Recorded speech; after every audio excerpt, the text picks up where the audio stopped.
No, not again.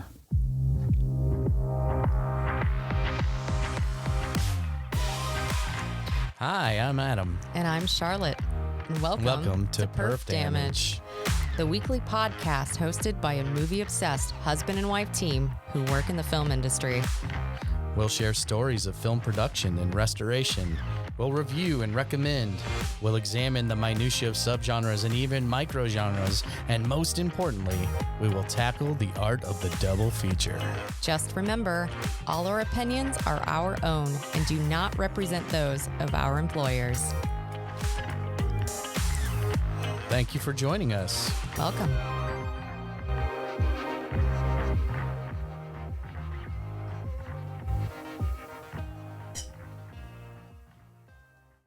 Hello and welcome to Perf Damage. Yeah, welcome back or welcome for the first time. My name's Charlotte and I work in film restoration. And I'm Adam. I worked in film development for 10 years and now I work in film production. Yeah, we're a husband and wife team who talk ad nauseum about movies, all things movies. All the time. Only things movies. Movies and wine. We do like wine. We do like wine. Today we're having a Cab Franc. So if you like wine and you like movies, go grab a bottle or a glass. We'll wait. It's whatever fine. you want. Yeah. We'll wait. Let us We'll know stay when here. you get back and then we'll start. So Adam, there's a lot of interesting stories out there in the trades about streamers and if they're viable for studios, if they're viable as their own studio and what the future holds for them.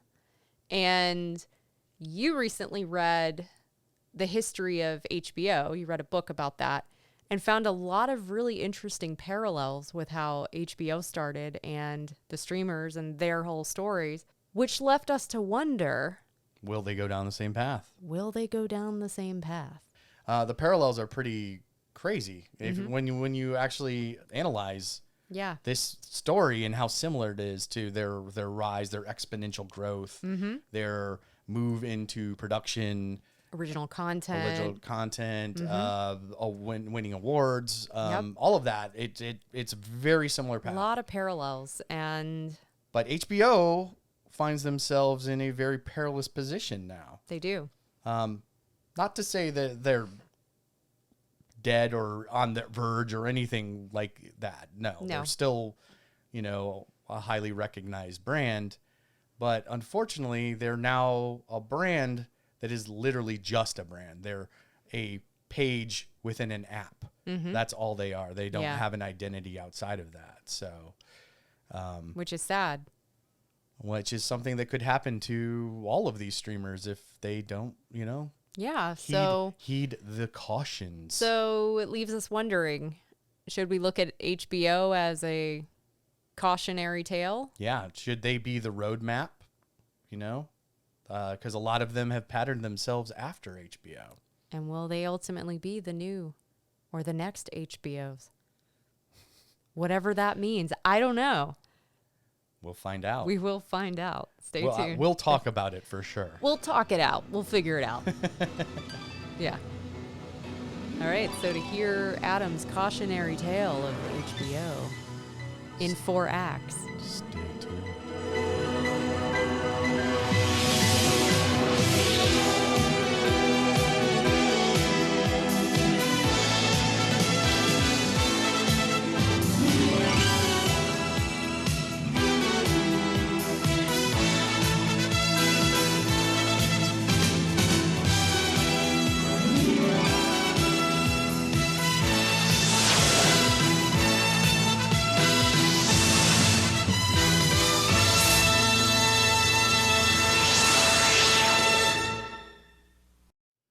So Adam, we mentioned wine. What are we drinking today? Well, today we have a Cab Franc. Oh, let me grab the bottle. Yes. By 11, which is a sub-label of Andrew Murray. We really love Andrew Murray. We really love this label too. It's pretty cool. Yeah, and this is his Funky Fun brand where he, will plant new grapes in limited supplies and make tiny batches of wine. And we like it. We're not sponsored. We just like it. We like it. And we had people ask, what wine were we drinking? So now we're telling you.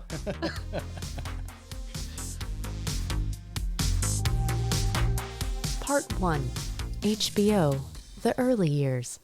Let me just ask you a question off the top here. Uh-oh. Didn't know there was going to be a quiz. What year do you think that HBO started? Well, you already asked me this question. So I'm assuming you want me to tell you the answer. I'm setting it up so that people can enjoy it as if this were the first time. So you asked me this question, and I guessed 1981. Yes. And you were shocked when I revealed that actually it was 1972. Yeah. I mean, shocked, but also kind of not shocked because, you know, a company's got to grow a little bit before you hear of it. But I think HBO, I think the 80s and 90s. Yeah. I mean, I think that was their, you know, as we're going to lay out, the boom time. Hey, spoiler alert. Yeah.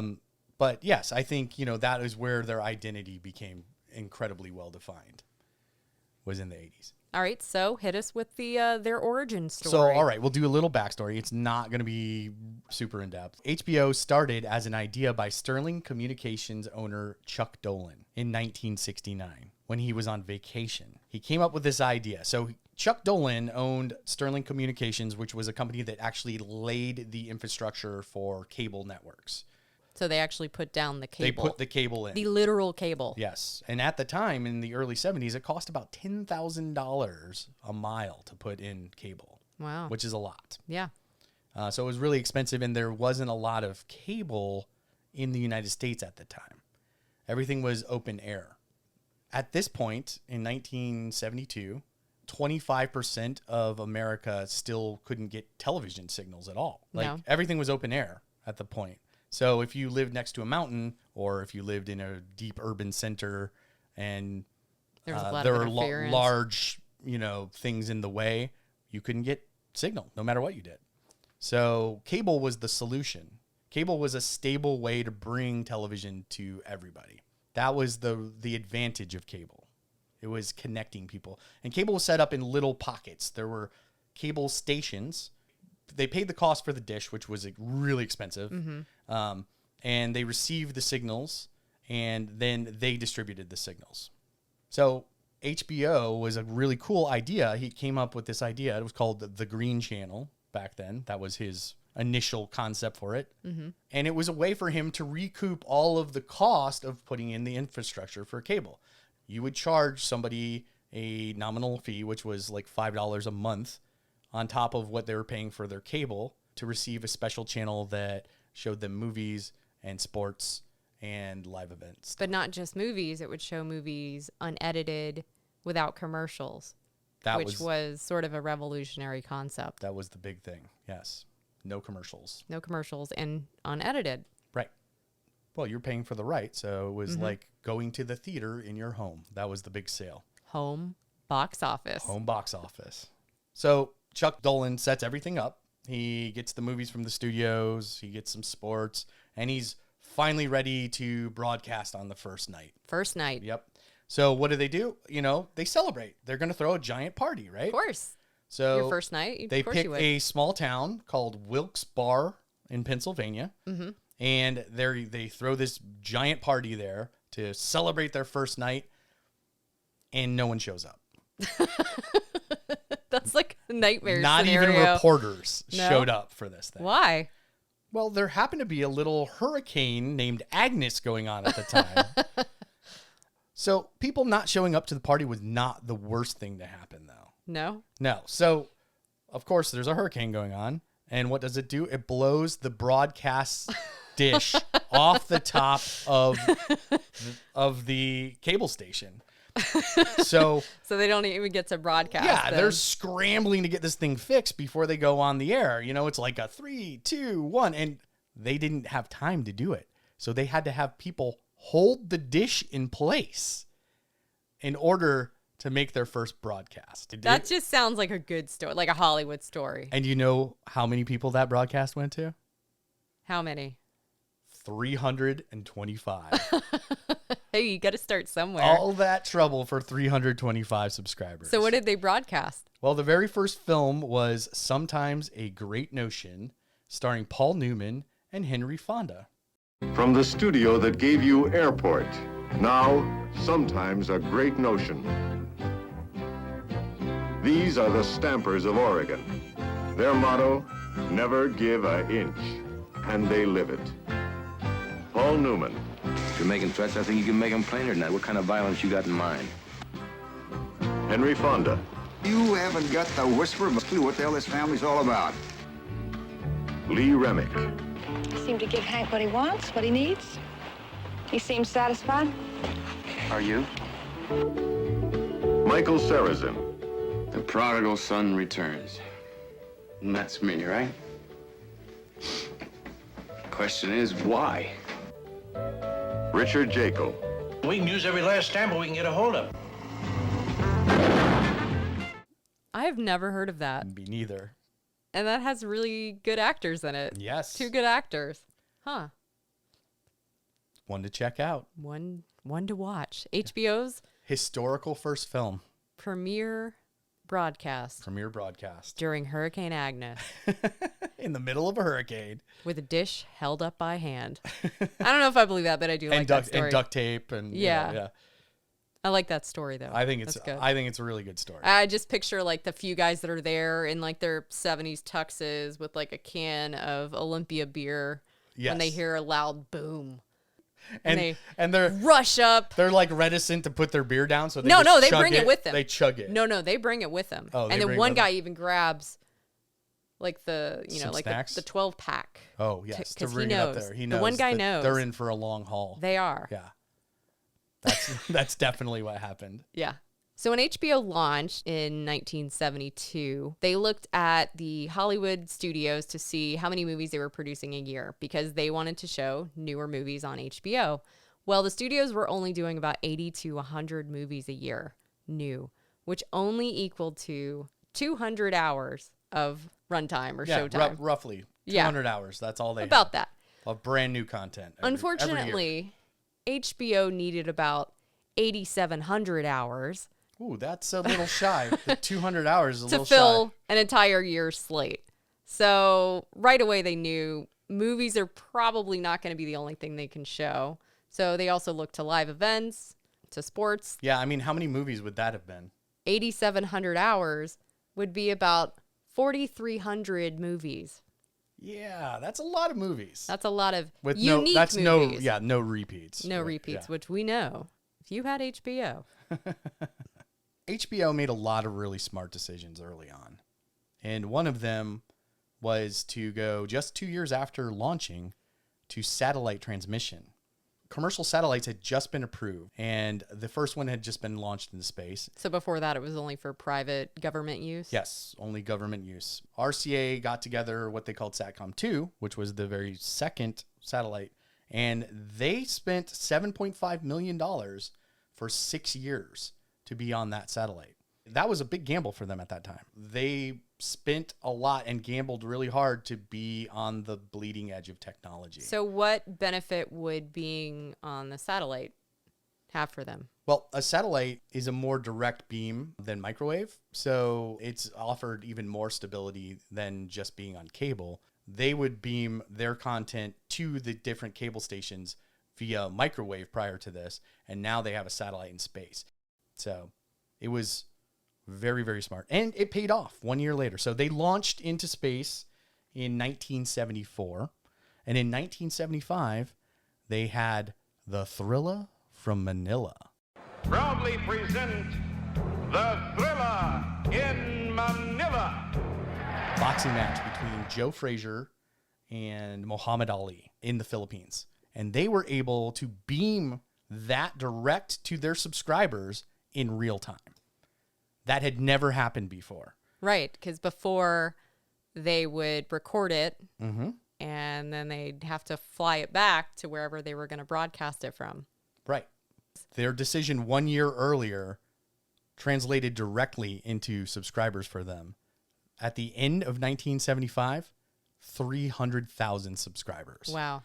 Yeah, and this made everybody stand up and take notice of them because this was the first time this had ever happened technologically, and they had beaten all of the majors, ABC, NBC, CBS, all the people that carried sports and were the leaders in sports content. The other thing that they did was that they sued the government. They sued the FCC to loosen regulations on installation of cable. HBO did? HBO did. And they won. So What were they suing about? they were suing because FCC had all these regulations that made it very, very expensive to buy dishes, to install dishes. For separate little cable, local cables to set up. Yeah. Gotcha. And so these dishes, they only had a certain number available a year, which limited the expansion possibilities. And they said, hey, you guys are just getting in our way at this point. People want this. Right. So it was like over-regulation. It was over-regulated. Yeah, which was preventing absolutely. innovation. Absolutely. That's a really good way to put it. Well, it's a violation of the Sherman Antitrust Act, which I learned a lot about in the Paramount Decrees episode. What? I learned a lot for that. Okay, I'm not gonna. I'm gonna name check it here. Okay. No, we did learn a lot about that. Yeah. And so in 1977, this became known as the home box office decision. Well, so they had their own. Yes, they did. They had their own decision, like the Paramount Decree. Mm-hmm. They had the home box office decision. And this allowed cable systems to be installed much cheaper. And because of that, cable systems exploded. Right. And so by the end of 1977, they had doubled again to 600,000 subscribers. So 2 years later. Yeah. From 300 to 600. Wow. Yeah, in 2 years. That's incredible. By the end of the 70s, in 1979, their subscribers had ballooned to 4 million. Wow. And they were on at least one cable station in all 50 states in the United States. Wow. It almost doesn't sound impressive until you think about how little choices there were at the time. Yeah, I think that's one of the things that's most impressive is while this was happening, they were putting the infrastructure in for this as well. You know, cable systems were being installed. It wasn't there. Those subscribers weren't waiting for this to happen. Right. Technology had to evolve for it to happen. For them to have access and then to it. Infrastructure actually had to be put in for that technology. Yeah. It's kind of like streaming. Yeah, very much like streaming. How the internet connections that we had when streaming started and Wouldn't support it. no. But very quickly they caught up because they saw the potential. And, you know, innovators like Netflix, who got in very, very early. Yeah, they started in 2007 was when they started streaming. Like HBO. Pioneers. So the 70s were pretty good for HBO. Yes, the 70s were successful. But it's the 80s where everything changed.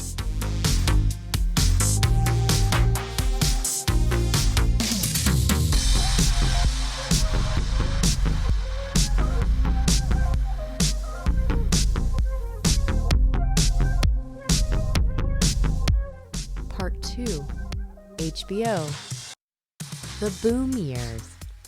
In the 1980s, HBO started having a much harder time getting movies from the studios because they started to see them as a real threat. Because of their alarming growth that they had had at the end of the 70s, the studios now thought, hey, wait a minute. We're leaving cash on the table just licensing these films for change to HBO. At this point, HBO's whole motto was exclusivity and flat fees. Mm-hmm.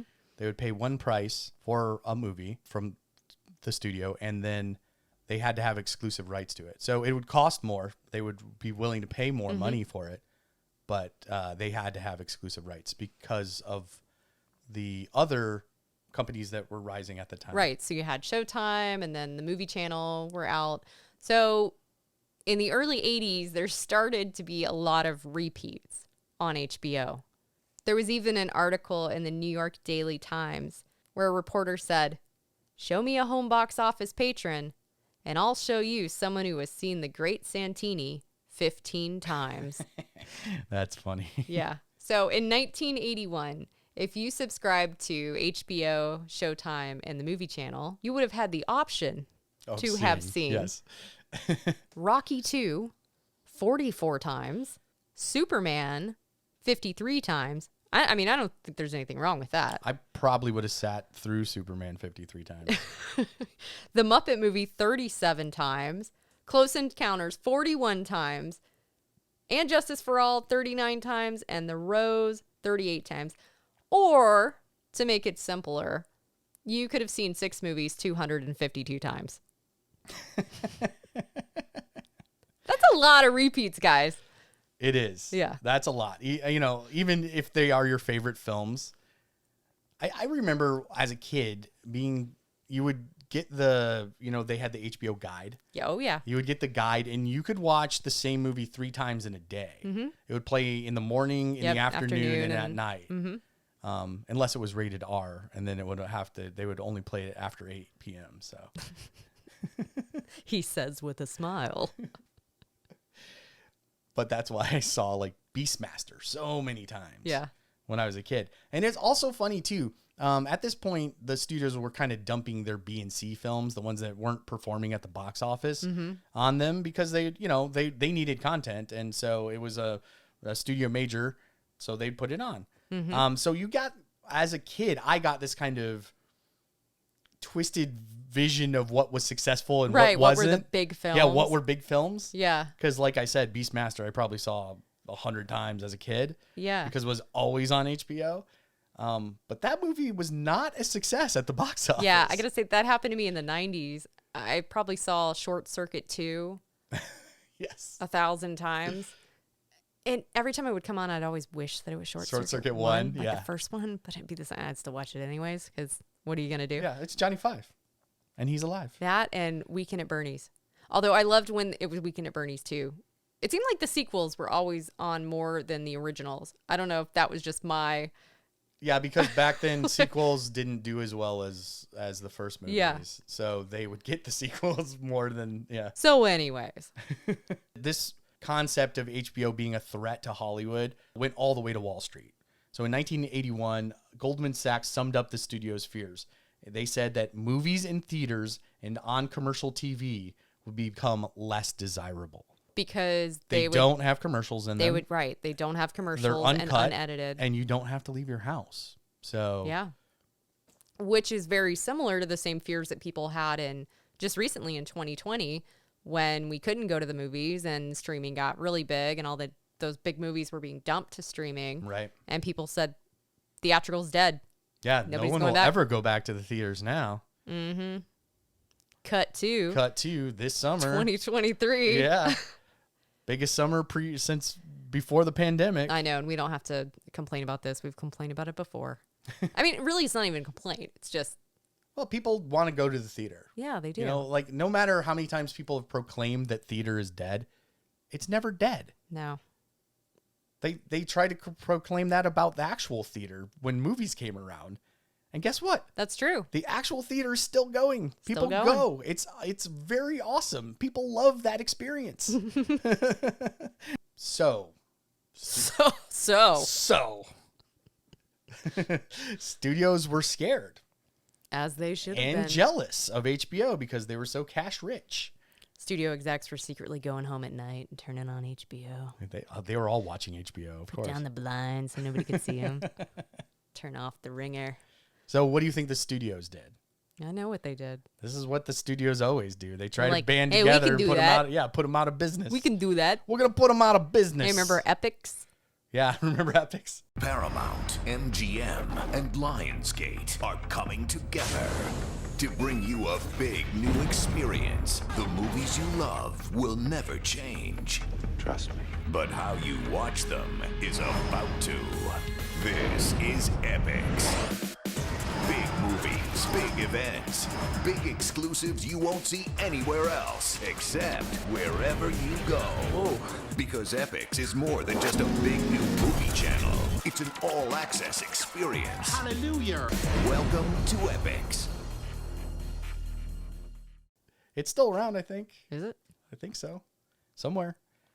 So they band together. The studios all banded together to form their own cable superstation that they called Premiere. It's a good name. Yeah, Premiere.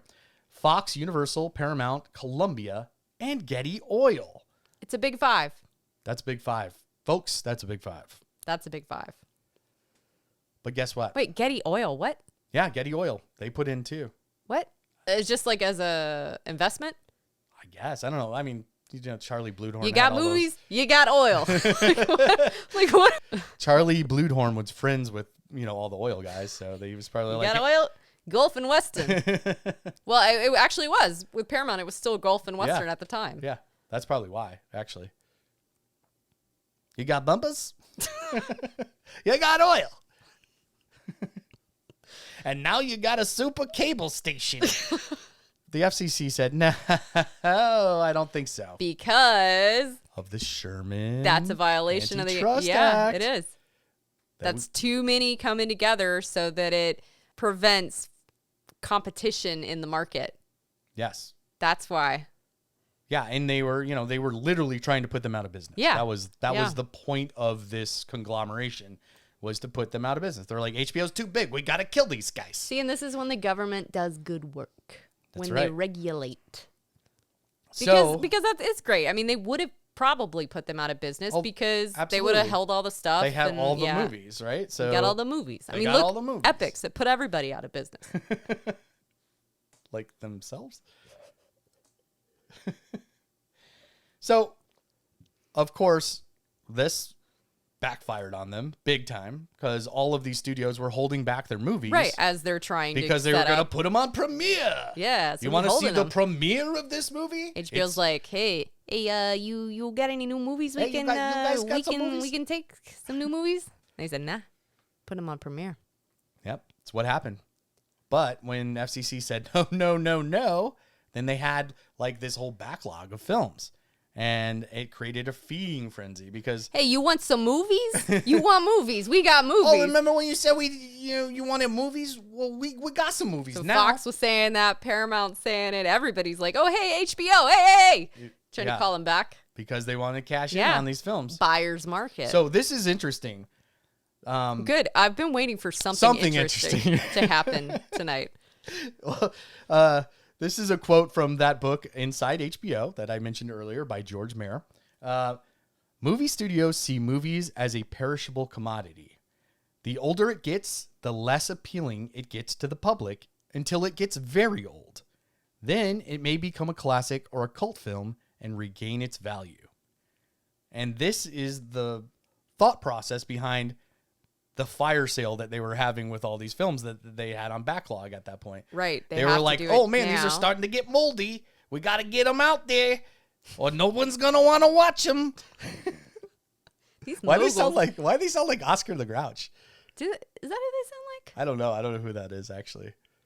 Yeah, it's like a New York guy. I don't know. It's like really generic New York guy. It is. It's really probably offensive New York guy. Yeah, sorry, New York. In 30 years, you won't be able to do that anymore. I'm probably not supposed to be doing it right now. Well, they like make fun of our accents in LA anyways, with the freeways. It's true. So we can dish it and we can take it. So back to HBO. Oh yeah, that's what we're talking about. We're talking about HBO. So. Is she snoring? No, I think I heard a coyote. No, she's snoring. Yeah, she is snoring. Oh, I can hear her through your microphone. Hey, yo, you, dog.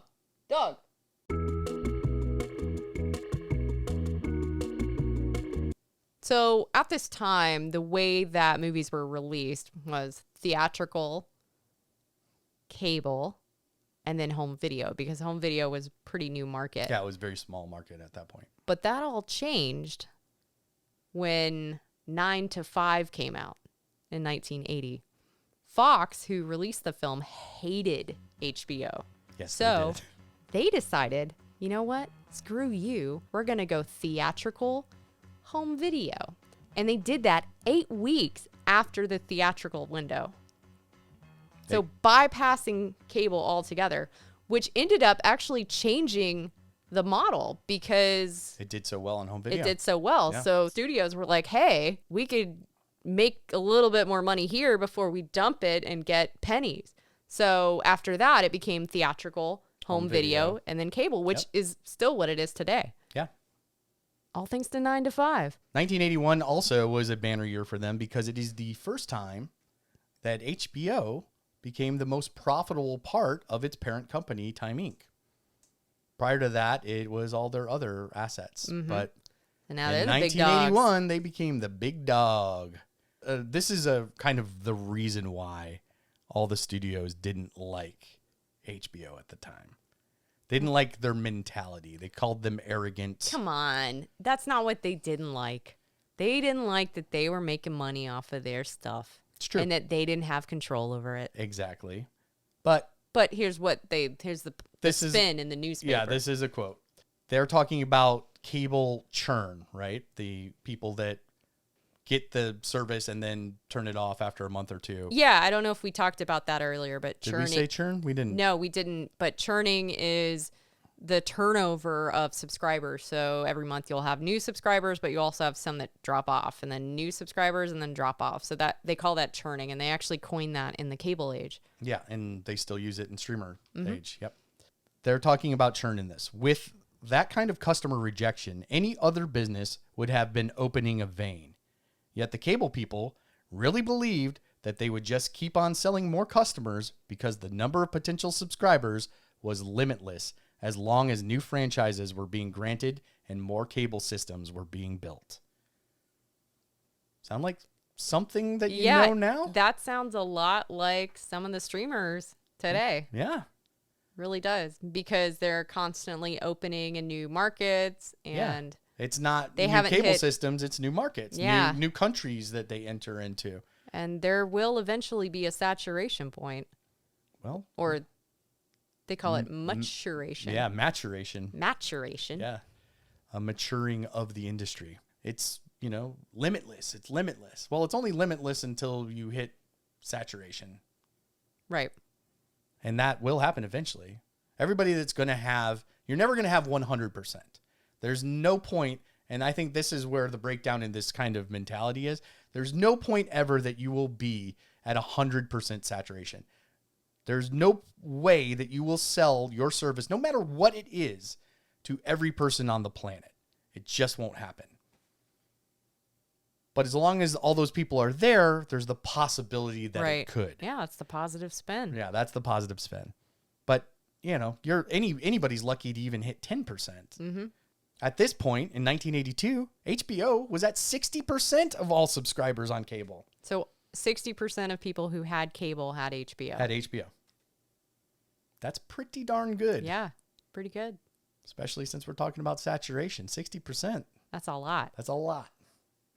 So with HBO at 60%, the studios were complaining about their pay structure, much like the writers and actors are right now in Hollywood with the streamers. The studios very much wanted to break HBO's demands for exclusivity and flat price offers for movies.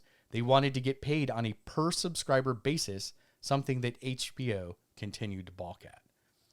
So by 1983, the tensions with the studios have gotten really great. It was really hard for them to shake movies loose from the studios. They were asking exorbitant amounts of money for them. So HBO decided, hey, look, we're not getting enough content from the studios anymore. We need to get into producing our own, much like a lot of the streamers did. Mm-hmm. Once the studios were reluctant. Yeah, that's exactly what happened with Netflix, because when their contracts with the different studios started to run out, and the studios said, we're not going to let you have this stuff, because they saw how dirt cheap they were giving stuff away and how popular Netflix was. Right. The same thing happened. So they started looking for original content. Yeah. And actually, in their defense, it's pretty much the only option at that point. Yeah. When you can't get content from the people that were supplying it from you got to before, make it. You got to make it yourself. So HBO started looking around for struggling studios, cash poor studios, and they found Orion Pictures. Aw, Orion. We love Orion Pictures. Yeah. So Orion, for $10 million, let them buy a piece, and they guaranteed all of their output would go to HBO afterwards. So that was one solution. Mm-hmm. But being the forward thinkers that they were at the time, HBO said, you know what? Let's form our own studio too.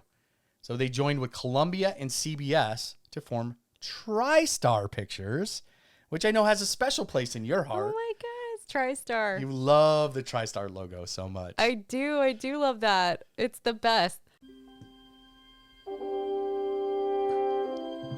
I just love the horse. It's a Pegasus. It's a freaking Pegasus. Look at it.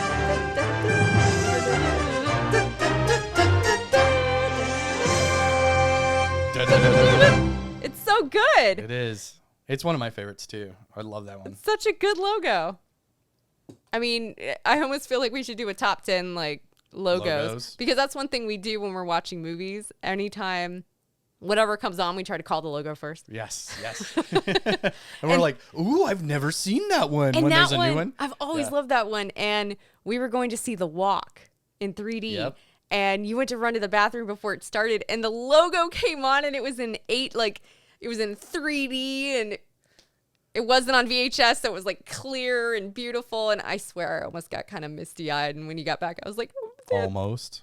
They had the TriStar logo with the Pegasus. She got a little misty-eyed. I just love it. I don't know. I don't know why.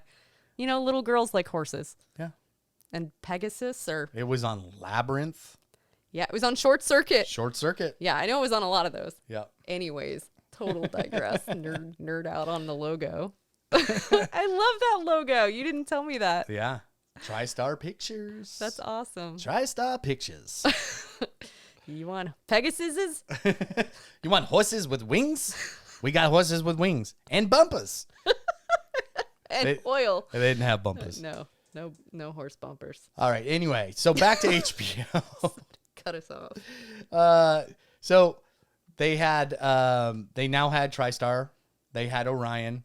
But they also formed their own production company. So Orion was a studio that they had bought into. Right. And TriStar was a studio that they co-owned. But they started their own production company too. It was called Silver Screen Partners, which later became HBO Pictures, which I know you've seen on a million things also. Mm-hmm. And they raised $100 million in equity to make their own films. So their aim was to make kind of lower budget films. Mm-hmm. So for like $100 million, I think they were aiming at like 10 films. Yeah. To produce. And they could be things that they started to release every month.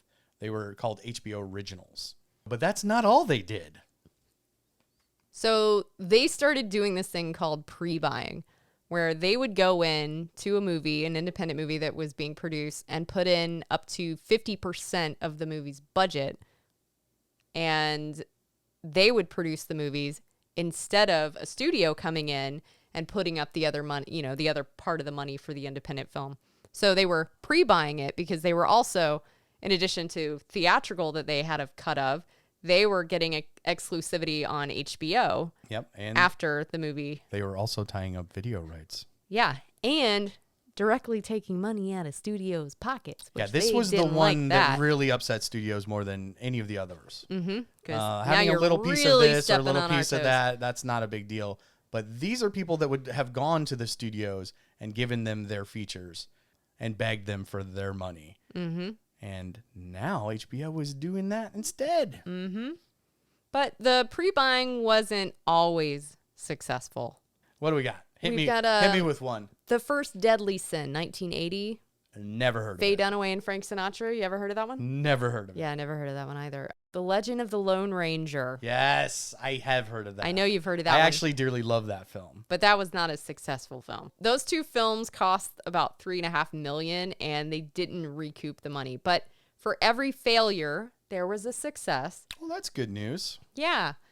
Hit us with a few of those. Few successes. Sophie's Choice. Oh, I've heard of that one. Academy Award winner. Yeah. Sound familiar? First Blood.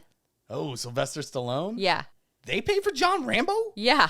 What? I know. That's crazy. I didn't know that. I didn't know that. I had no clue. But wait, there's more. What? King of Comedy. Oh my gosh. That's one of my favorite Scorsese films. Is it? I think it's a really underrated film. How about Pope of Greenwich Village? Oh. They took my thumbs, Charlie! They took my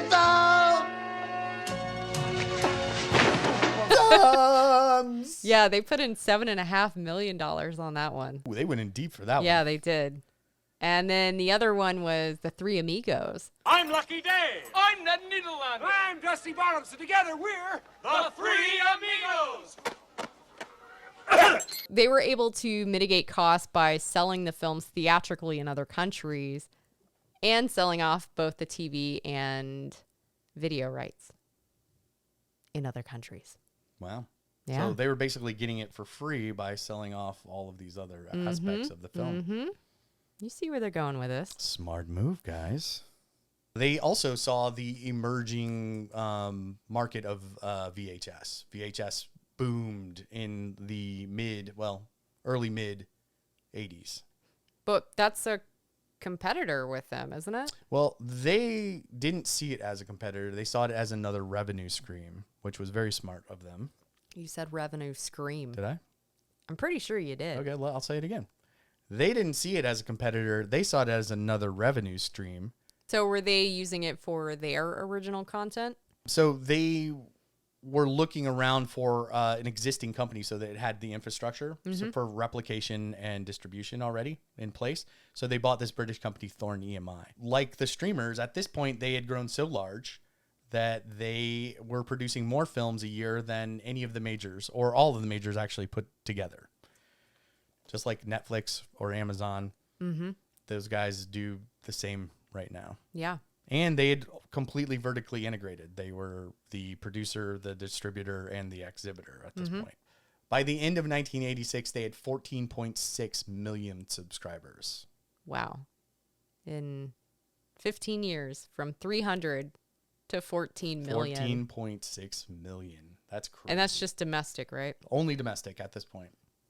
But the rise of VHS and other cable channels like Showtime gaining steam and the slowing of cable expansion, also known as maturing. In 1985, HBO laid off several hundred employees. The warning signs were there, but the businessmen failed to see them, and they went on like business as usual. So they laid off people in reaction to VHS becoming really popular? Well, it was a bunch of things. It wasn't just VHS. It was the expansion of cable. The markets that they were expanding into started to dry up. They started to go into urban centers, and it cost more to do it there. So cable companies were just saying, screw it, I'm not going to go in there anymore. It's just too expensive. So to offset their losses, they started laying people off? Yes. I wonder if that's what was happening in, 2022 with Netflix. Remember in the spring, they laid off a whole bunch of people? Yeah. It's the first time we'd ever heard of layoffs happening at Netflix. Yeah, I think very similar things were happening because their expansion kind of started to end too. Like they're still expanding, but maybe it's But it was slowing is what, yeah. Because so was starting to mature. HBO was also still expanding at this, but instead of millions of subscribers, it was, 100,000 subscribers a month instead. They're also cutting their original content spend at Netflix. Right now, in 2023, they're estimating it's going to be about $26 billion that they would have spent on original content. Wow, that's a lot. Yeah. And next year, they've already slashed stuff, and they're predicting it'll be closer to $17 billion, which is still... That's still a ton an of incredible money. amount of money, but that is a major cut, though. Yeah. Yeah, billions. Yeah. I'm going to get back to HBO. Yeah, get back to them. I'm just trying to, relate to the kids. Yeah, It's what you told me to do.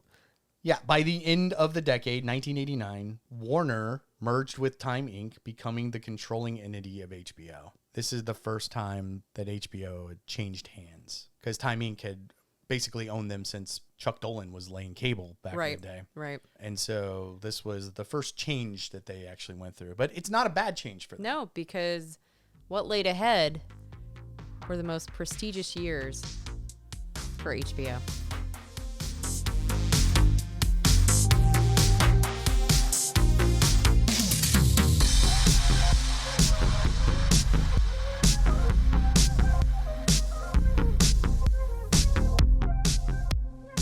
Part 3, HBO, The Prestige Years.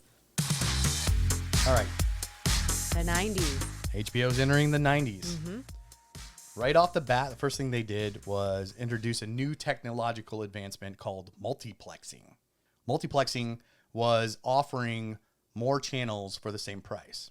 So they introduced HBO 2 and 3 at the same time. So you paid for HBO and you got 3 channels instead of just 1. That's a lot more content you got to put on there too. Well, yeah, I mean, you can do the same content in different order.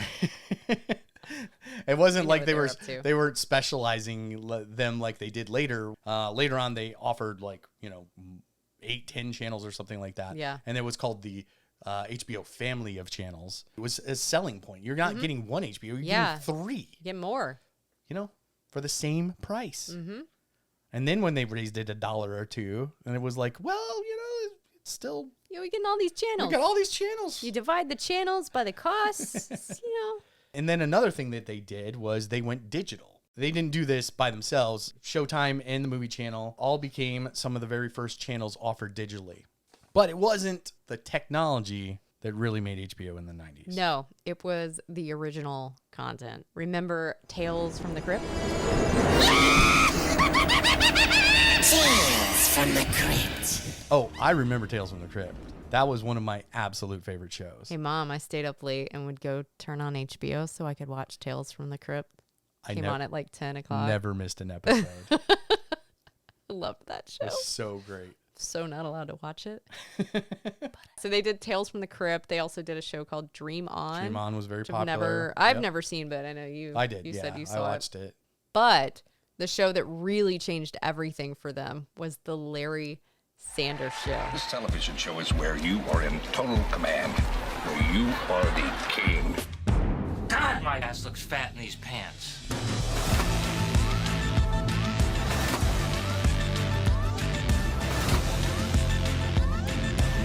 Oddly, this show is like my sex life in that it lasts about an hour, there's applause, and I'm usually interrupted by Hank.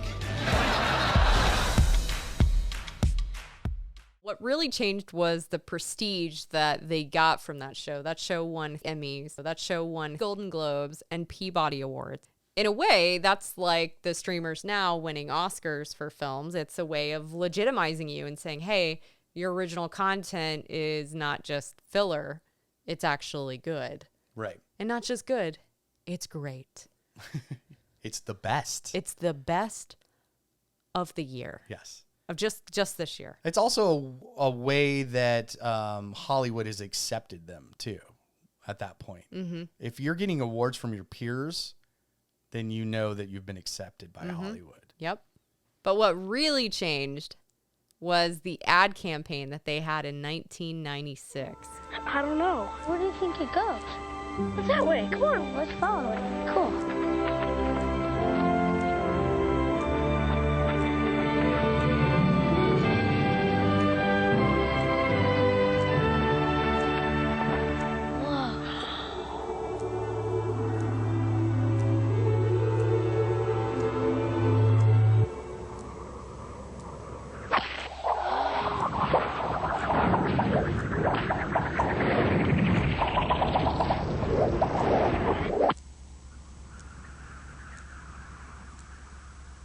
Oops. This is Houston. Can you confirm a signal loss?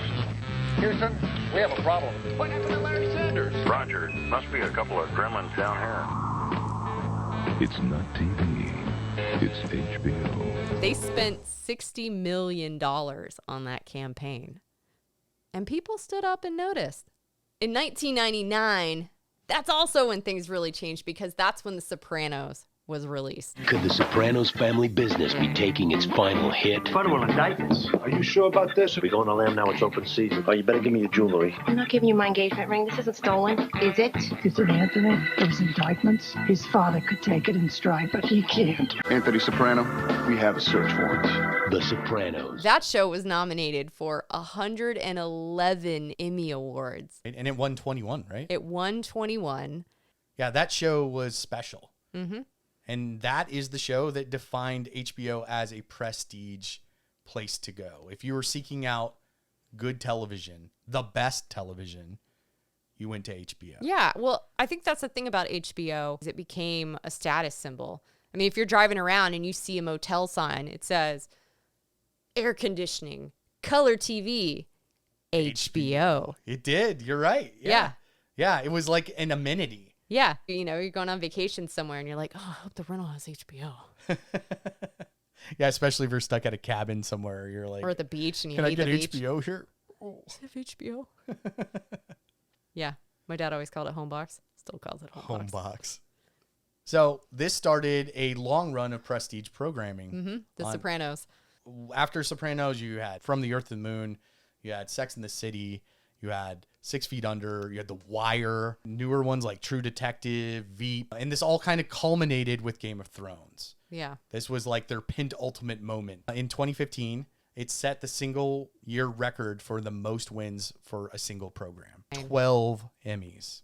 In 2007, HBO had a subscriber base of 29 million.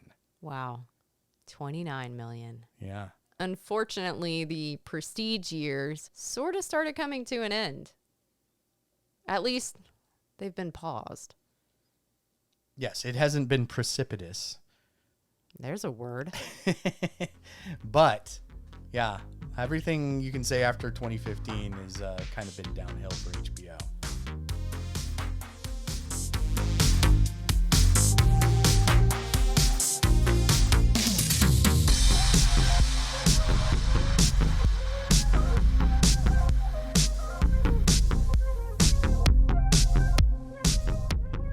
Part 4, HBO, the identity problem. So after the highs of 2015, winning all those Emmys, the Prestige, AT&T merged with Warner Media, and right away HBO was in trouble. John Stankey, the new CEO, what's wrong?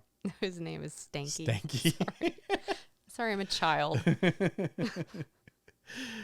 John Stankey, the new CEO of Warner Media, targeted HBO as not being profitable enough. He said they needed to move beyond the 30 to 40% penetration to become a more common product. Like, you're lucky to be 35 or 40%. We are now. I wonder if maybe he was looking at that 60% that they once had.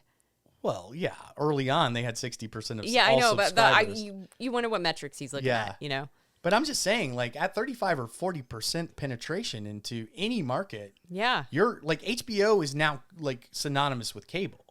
So it's like, oh, you have cable, you have HBO, right? You know, this is where HBO's current identity problem started. HBO Go existed as an app-based platform for people with cable. I remember that. HBO Now existed for people that already cut the cord. That was us. That was us we back had in the day. subscribed. Yep. Those were replaced by HBO Max, and that was to clear up confusion between the two. Are you guys clear? No. I wasn't confused though. I mean, I was initially downloading the app. Yeah. Which one do I get? Yes, because there were 3 of them. Well, no, there were 2. 2 back then. Yeah. But then all 3 of them existed for over a year. So there were 3 HBOs out there, and nobody knew which one was the right one. The other thing that Stanky did was he informed them that HBO was no longer in the boxing game.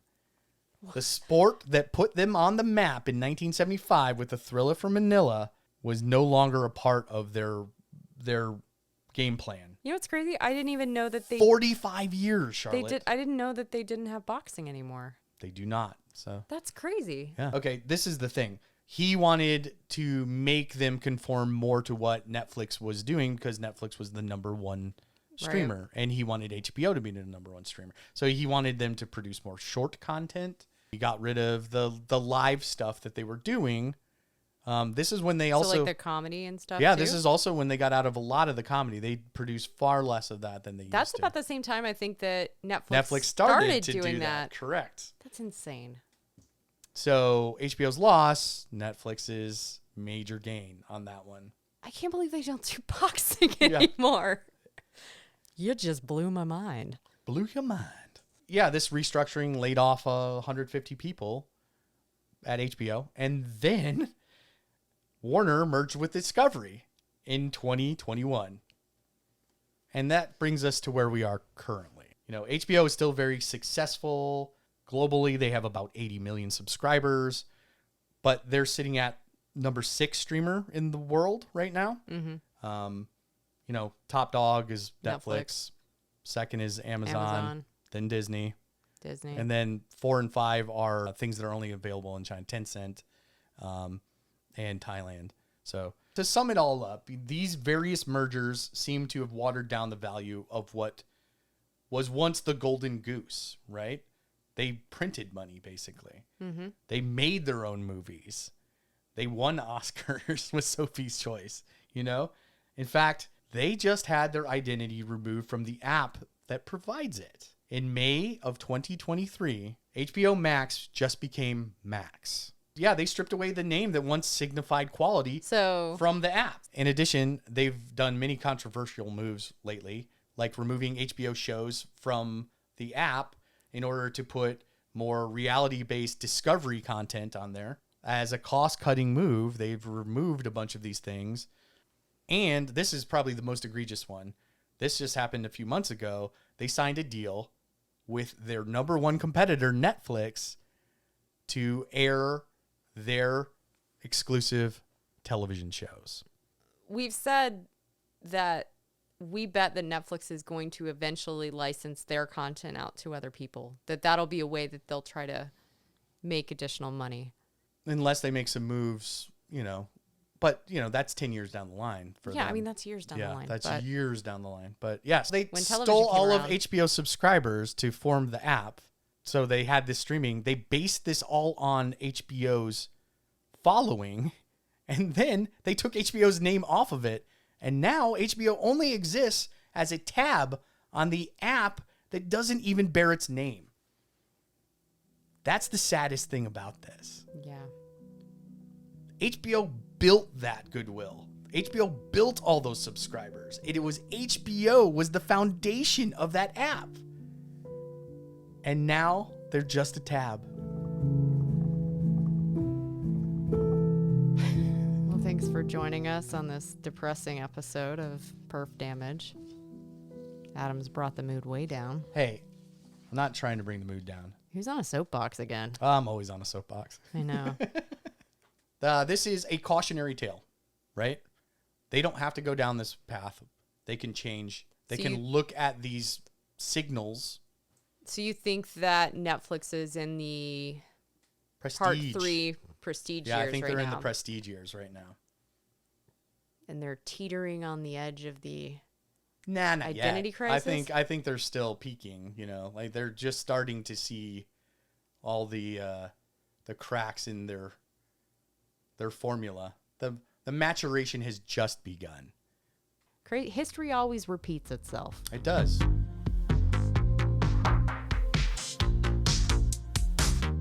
Well, thanks for joining us on this edition of Perf Damage, all about the history of HBO and how eerily similar it is to some of the streamers out there.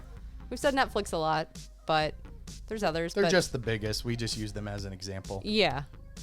And, I think their story probably follows closest because they're the biggest. Mm-hmm. Yeah, it'll be interesting to see what happens in the next 10 years with streaming. I mean, just in general with the whole industry, because it's not a viable thing as it is now. I mean, I think maybe we're going to see more ads come out. We're going to see more tiered pricing.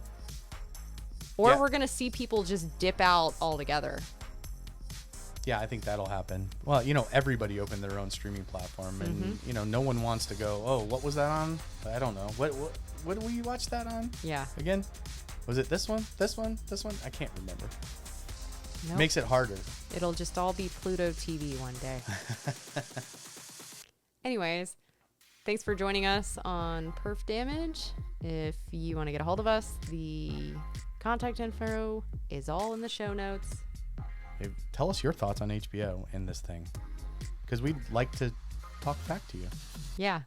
Or if you had movies that you watched on HBO, or if you love the TriStar logo like I do. Oh, yeah. What's your favorite logo? We have so many. Oh, man. We love logos. Yeah, I know. We might have to do a little spotlight on some logos. Yeah, we should do just a short one on that. That'd be fun. Until next time, thanks for joining us here on Perf Damage.